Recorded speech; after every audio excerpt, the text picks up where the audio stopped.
don't know what you guys want to watch. This ain't no lie. Found this new channel. I haven't seen anything on this channel. Looks interesting because he's asking, well, I mean, Andrew Tate. He's asking like controversial questions or. Why do you hate Andrew Tate? Slapping. Slap. Slap. Like, you know, oh, sit down. Grab. Choke. Shut up. How he only wants young. That's large. Yo, give me a like. I lost 6 pounds in like a week. Yo, where is he from? My description does not look like that. Andrew Tate, love or hate? Hate. Okay. Hate. I feel like, hey, if you're like, you're actually wrong, he's just going to scream at you. Like, I don't think he's willing to learn and learn other people's thoughts on what he's saying. And even like spread. Well, that's how we grow. That's why he is where he's at now. He learned from his mistakes and he's growing.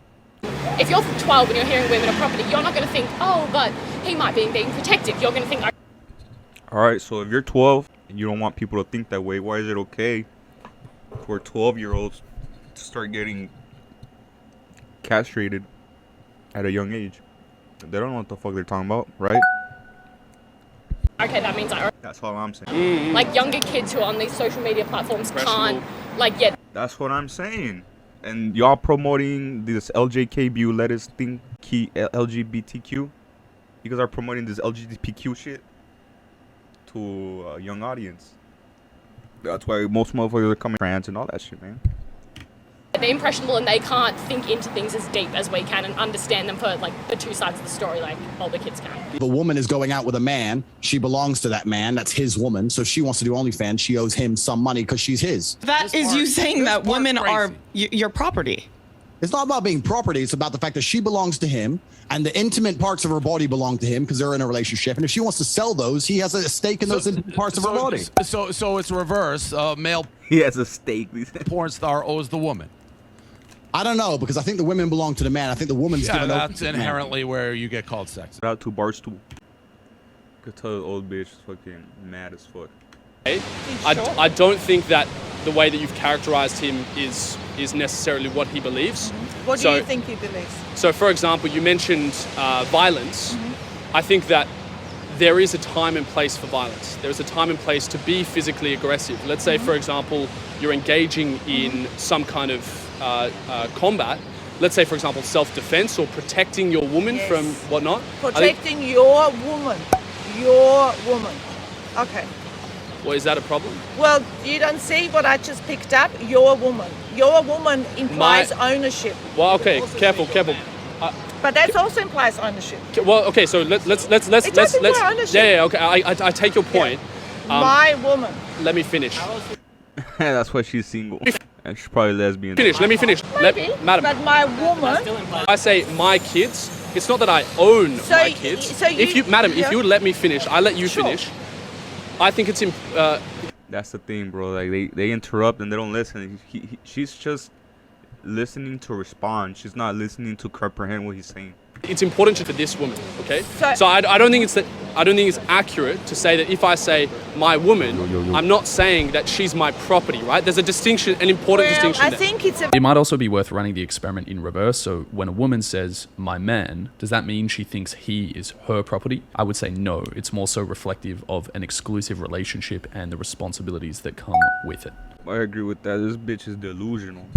How would you say? Things are changing. Hang on. I think things are actually Well, how would you changing. say it? How would you I say it don't think a relationship, the male doesn't have to be the protector and only provider. The majority of... If you're a woman, it doesn't mean that you have to be the caretaker. If I'm a man, it doesn't mean I have to be the provider protector. If you and I decide to engage in a relationship, we might decide, okay, you're going to do this, I'm going to do this. Screw the gender stereotypes. But all the males on this side, all the females on this side, and we say, what are you attracted to and what are you attracted to? Men from male violence. And we want to change that. How does this relate to Tate? But let's bring it back to Tate. Because Yeah, she got something right. The biggest violence is male-to-male violence. And that's the only thing she got right. Okay, yeah, so sure. the point but hold on. Let me finish. Let me finish. Who I want to be Madam, as a young person? please let me finish. The point that I want to make here is that there is a positive masculinity that I think needs to be encouraged in young boys. I think it's good to encourage young boys to be ambitious, to be disciplined, to not just listen to their feelings, to not glorify vulnerability and weakness. Can I just say, the problem is that most boys are not allowed to be sad. I know a lot of guys who struggle with this idea of being this typical I know, bloke. I know. Madam, They wanna let be me able to clarify. be- Like that's a huge issue that most men are depressed. Most men kill themselves, but we can't talk to them. We can't go talking to women about our problems. Why? Because they don't understand. They'll never understand. So what we pretty much gotta do is just man up, go to the gym, stay busy, stay productive. When you have a chance, just reflect on what was making you feel that way, and then you'll be good. Like, honestly, like I struggle with that shit a lot, and I still struggle with that shit. I have the self-awareness that it's all in your head, you know, that it's all a mindset, and you could change that. I'm not saying it's easy, but you could change it. Men do need to feel like there are some appropriate instances where you need to be vulnerable, and that can be good. But Yeah, that's what I was trying to say. You can be vulnerable. You can't be vulnerable to everyone, especially to women. Speak that because of experience. I'm not gonna lie, I was really vulnerable with my ex. That shit fucking went to shit, bro. Like, I'm not gonna lie, I was broke. She was beautiful, bro. I'm not gonna lie, she was fucking beautiful. She was a little chubby, but she was light-skinned, colored-eyed. She had a fat ass. Nobody wants to be with the loser, and that shit hurt me. That's why I don't hold anything against her, you know. It's cool. Whatever happened, happened. Y pues ahí cada quien a su lado, you know. I hope she's happy. I hope she finds someone. Y pues yo voy a seguir a mi rollo, you know. I'm gonna be doing my own shit, you know, growing slowly. Andrew Tate is not the reason why men are No, killing I other know men, that. right? I know that. Yeah. I agree with you on Okay, that. I okay. agree. Maybe let's finish on that note. I appreciate you taking the... Are we alone That shit caught my in eye. the universe? That shit caught my eye. Using advanced research techniques. I'm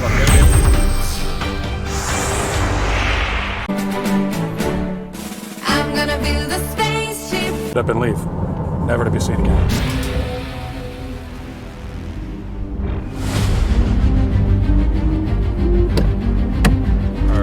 So we've spent plenty of time in recent weeks discussing the horrific, unethical, dangerous, and barbaric practices of many hospitals and children's hospitals around the country, all being performed under the guise of gender affirmation. Now, the media has frantically insisted that we have to stop scrutinizing the medical establishment in this way.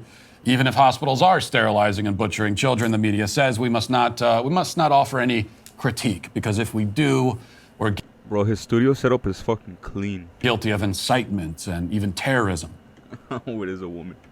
So we have to remain silent, they tell us. I've never personally been very good at following orders, especially when those orders are delivered by the soulless goblins in the national media. I'm much more inclined to do exactly the opposite of whatever they say.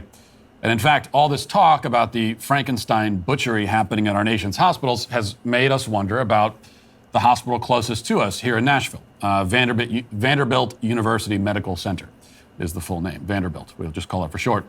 Over the past several days, we have investigated the matter, and now I want to show you what we found. So in 2018, Vanderbilt opened its Transgender Health Center. There was an article published in the Tennessean at the time that announced the new clinic, quoting its medical director, Dr. Shane Taylor, who said that the goal was to, quote, meet our patients where they are in their journey and help them with the resources they need.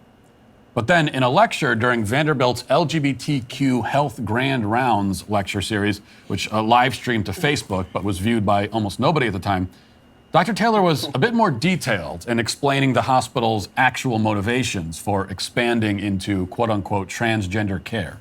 In fact, she said that she personally helped to convince the institution to make the move, based in part because she claims it's the right thing to do, but also in large part because gender affirmation surgeries are, quote, big money makers.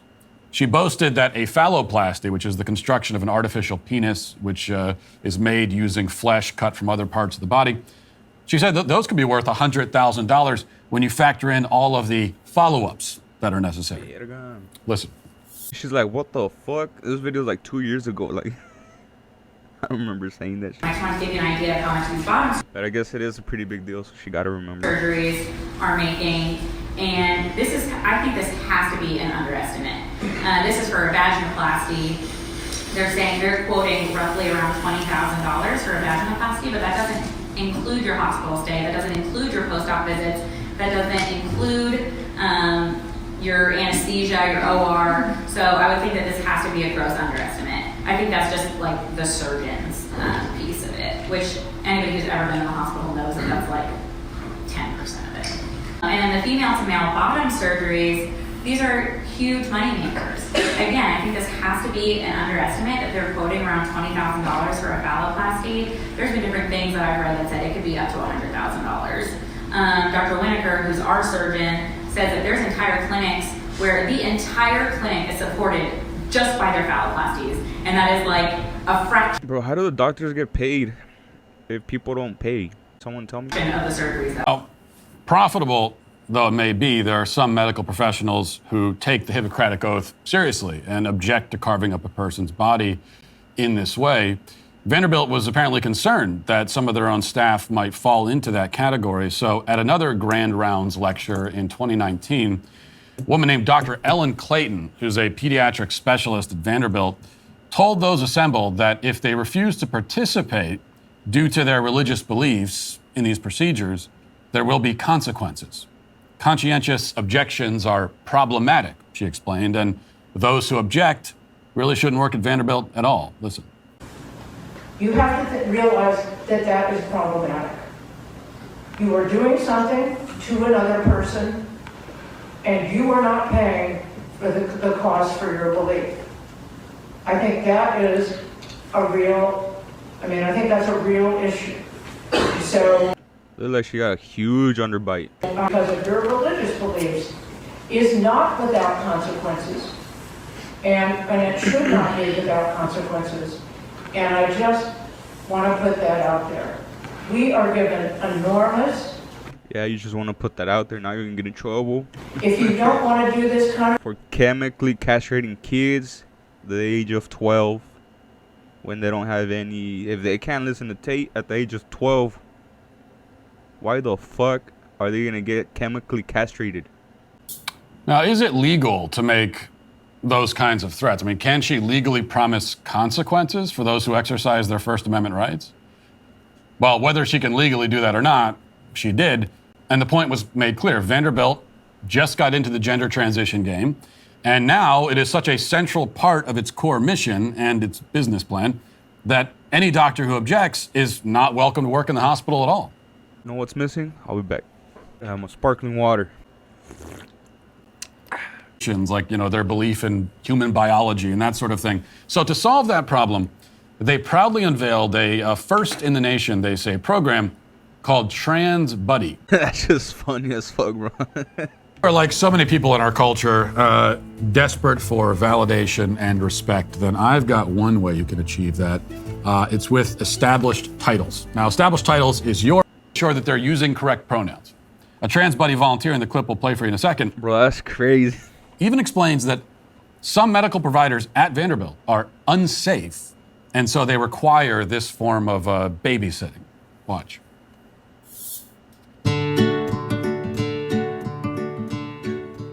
My name is Sean Riley, and I'm the program coordinator for Trans Buddy at the Program for LGBTQ Health at Vanderbilt University. Trans Buddy provides trained You think that was her birth name? I don't think so. peer advocates for transgender patients who are coming for doctor's appointments or other healthcare related services. Whether you're looking for something that's related to medical transition, such as hormone therapy, or something completely Chemical castration. unrelated, like breaking an arm or going to an ENT, we are here to help support any transgender patients that come through our doors. The Trans Buddy program was Could tell I was a girl. organically created through the efforts of transgender people and continues to... Bro, most of these people, you could tell if they used to be a girl or not. Most. Because there's some that you're like, what the fuck? Is that a girl or not? Is that a guy or a girl? consistently be led by trans people in Middle Tennessee. The Trans Buddy program is a one-of-a-kind in the nation, and institutions are looking to Vanderbilt to replicate and expand programs like ours. We're not seeking to find solutions often for people's problems. We're just seeking to be there and to accompany and to be a friendly face. And to be a non-medical face in a place where everybody coming in the room is going to be. Why do they want to be guys for if they have it so much easier? That's not us. That's what I'm wondering. A healthcare provider and may be unsafe. Sometimes I'm there to be sort of always observing kind of how hospital staff are interacting with the individuals, and again, using correct pronouns or treating the individual with respect. So this is less a buddy program than a big brother program, though of course they would never use such a gendered term.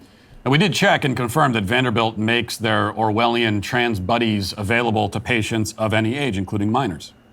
In fact, a trans buddy may help shepherd a child through many types of services, all provided by the hospital's pediatric gender clinic. Vanderbilt administers chemical castration drugs, aka puberty blockers, and irreversible hormone therapy to minors. Though sometime in the last month or two, interestingly enough, they removed language from their website explicitly advertising this practice. We had to look it up on the archived version of the website. We found it there, but not the current version. Yet they may have forgotten to delete a video from Vanderbilt Psychiatry's YouTube channel back in 2020, which admits explicitly that they will give and have given irreversible hormone drugs to children as young as 13. Listen. We can provide gender-affirming hormones on an individual who is on a pubertal blocker, depending on whatever or we have discussed with them, or they can present to us at a later stage of puberty, and then we provide the gender-affirming hormones. Previously, the Endocrine Society recommended to start these at age 16, but we all know that would be delayed puberty, right? 16-year-olds don't start puberty. So more recently, they did update that to say as early as 14 for compelling reasons. So we have some individuals who have started gender-affirming hormones at 13 or 14 to be more like their peers. Again, fertility preservation and consent are very important to discuss prior to any. 13 and 14 ain't far from 12 years old, bro. Like, come on. For compelling reasons, and I think we can probably assume that they've never met a reason that was not compelling to them. So after they've drugged and sterilized the kids, Vanderbilt, as explained in this video presentation by plastic surgeon Julian Winnicor and physician's assistant Shaylin Vanderblomen, at that point they will happily perform double mastectomies on adolescent girls. So when we talk about the WPATH guidelines, so in order for our patients to, we do again follow these guidelines. So a lot of times it's for insurance purposes, but again, insurances kind of follow suit with the WPATH guidelines for the most part. So for any bro, and Matt Walsh or whatever, however you say his name, has been on interviews with these mental health professionals. Bro, they act like toddlers when you ask them the simplest fucking question. kind of top surgery, we do require one letter. Honestly, it's scary, and I'm not gonna lie, I've gone to therapy, and the therapist I've gone to, I stopped going because there's some shit she was saying where I was like, what the fuck? I was like, why is the therapist saying this shit? You know, like, in my opinion, you know, so I was like, what the fuck? Like, this is not right. Like, she's like a feminist type shit, or she's like a leftist that's pushing an agenda. And let me tell you something, she was single too. A persistent, well-documented. She was old and she was single, bro. Like, gender dysphoria. We ensure that the patient is capable of making fully informed decisions on their own. They're the age of majority. However, for a lot of our younger patients, again, if they are 16, 17, here at Vanderbilt, if they have been on testosterone, have a parental consent, we're able to do a lot of the top surgeries for those patients. So let's review. Vanderbilt got into the gender transition game, admittedly, in large part because it's very financially profitable, and it is. They then threatened any staff members who objected, and then enlisted a gang of trans activists to act as surveillance in order to force compliance.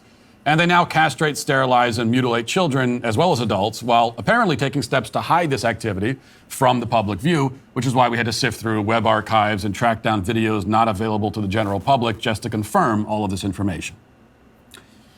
We're left in the end, once again, with a stark reality that the field of medicine has been infiltrated and co-opted by radical ideologues, by left-wing cultists and LGBT extremists, terrorists. But that is the desperate tactic of a system that knows it is being exposed. We can't allow ourselves to be bullied by those kinds of intimidation tactics and emotional blackmail. Dude, what do you know about women? Have you ever even met a woman? You bunch of virgins? This is something they say to me all the time, even though I have 6 kids now. I got my... Bro, 6 kids? Fuck. I'm driving around in my 12-passenger van that I just bought yesterday, by the way. Yo, I kind of want to get that cup. Because my wife finally did give in and realize we had to buy the van. So we have this big, I'm driving around my big, massive van, soon to be filled with 6 kids. And then you've got the left, a bunch of childless leftists. Ah, you virgin. Which maybe they really mean it because they don't know where babies come from. They actually don't understand the biology of it. And so that makes that pretty good. I have to admit, I don't give her a lot of credit. I'll give her some credit there. Just in her ability to pretty good job filibustering there. Keep on talking to stop them from asking any follow-ups. Not that they would have anyway, because it's MSNBC and they're all on the same team. But she was talking around the issue, of course. Usually she doesn't do a very good job. I mean, that is, if you're a White House press secretary, especially for a Democrat president, that's all you're ever supposed to do is talk around the issues, not answer any questions. Usually she fumbles around quite a bit with that. She is getting a little better. She's learning. So that's nice. And there she talks for about 2 minutes.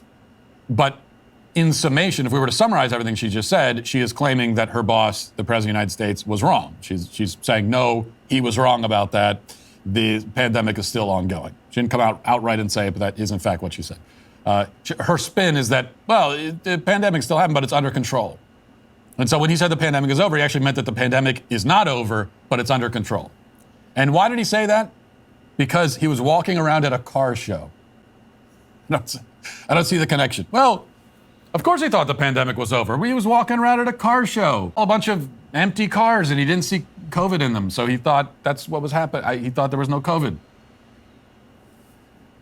So it started. Her explanation started a little bit rough, but she pivoted away from the car show and then just started babbling about COVID response and all this stuff like that. That's where we got to the what her job is. Supposed right-wing effort to ban books. We hear a lot about this now. In fact, sorry, this is from CNN. How do you tell the difference anyway? We're constantly hearing about how on the right, we're out there just burning books, banning books.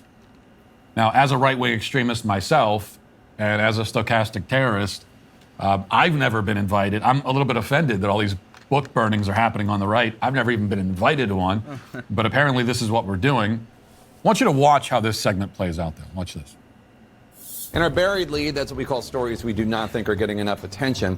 At least 50 groups are fighting to ban books in U.S. schools. That's according to PEN, a nonprofit literary advocacy organization. A new report from PEN says these groups are fighting to ban material related to race and LGBTQ rights and critical race theory and more. Joining us now to discuss, Jonathan Friedman. He's the director of free expression and education programs at PEN America. Jonathan, thanks for joining us. Your report breaks down the subject matters for the books that are currently there are pushes for them to be banned. A majority of them have LGBTQ plus themes or have a protagonist of God damn, son. No wonder their fucking young kids are getting programmed to become that shit, man. color. Explain more, if you would. And obviously the devil's advocate argument might be to a parent out there, hey, I don't want my first grade reading anything having to do with sexuality, much less LGBTQ or heterosexual anything. Yeah, thanks for having me. I'm happy to talk about this. You know, in district after district, we... For real, bro, that's facts. Like, when I was a kid, there was no heterosexual books about sexuality, heterosexual sexuality. But they want to force in LGBTQ sexuality books for our kids. We've been tracking book bans, efforts to remove and restrict and diminish access to literature for young people. And the trends are very clear, that LGBTQ books, books that touch on race and racism, or books that have any kind of sexual content, you know, whether it's a book, a young adult a work of fiction that has a couple kissing, or a book teaching a young person about puberty, is on the chopping block, and it's the same books being targeted everywhere. Now, my boy sounds zesty. Parents do have a right to get involved, have a voice, bring their concerns to teachers, to librarians, to school districts, but increasingly we are not seeing any kind of regular, immediately that book is taken away for everybody else. You can't run schools that way. Yeah, so you notice what you don't notice there. You notice what's missing. And first of all, he doesn't actually answer the question from Jake Tapper. What about parents who say that there shouldn't be sexual content of any kind, especially in an elementary school classroom or library? Doesn't answer that question. Other thing they don't do is give any examples of the books that are being banned. Because it is true that we on the right, otherwise known as just like rational, morally decent people, which when they say the right, that's actually what they mean these days, which fine, I'll accept it. But we have rational people have called for banning certain books from the classroom. But those are books that are explicitly sexual and graphic. And that's why they don't give an example. They don't say, well, here's one specific book that conservatives have wanted to take out of the classroom. Here it is. Much less do they show you any of the images from these books. They're not going to do that, because if they did, even the average CNN viewer would see it and say, what, that's in the classroom? Are you kidding me? That's what you guys are complaining about? Gotta wake up, people. One of the books, gotta wake up. And there are only a few books that are gotta wake the fuck up, man. In contention here. And they're only in contention because the left came along and said, we want to put these books into the classroom. And then we, who are rational, sane, morally decent people, said, no, you're not putting that in the classroom. We're going to put some pornography in the classroom. And then we say, no, we're not putting porn in the classroom. Oh, you book burners, you're just like Nazis. But you're the one trying to inject this stuff into the classroom. The kids were doing fine without it. Well, they don't want to give you an example because one of the most infamous examples is this book, Genderqueer, which is a pornographic, it's kind of a graphic novel, graphic in multiple senses of the word. And we've talked before about some of the stuff that's in this book. There's pornographic stuff depicting, for example, fellatio and those sorts of things in the book, pictures of it. What the fuck is that? But they're not going to show you that.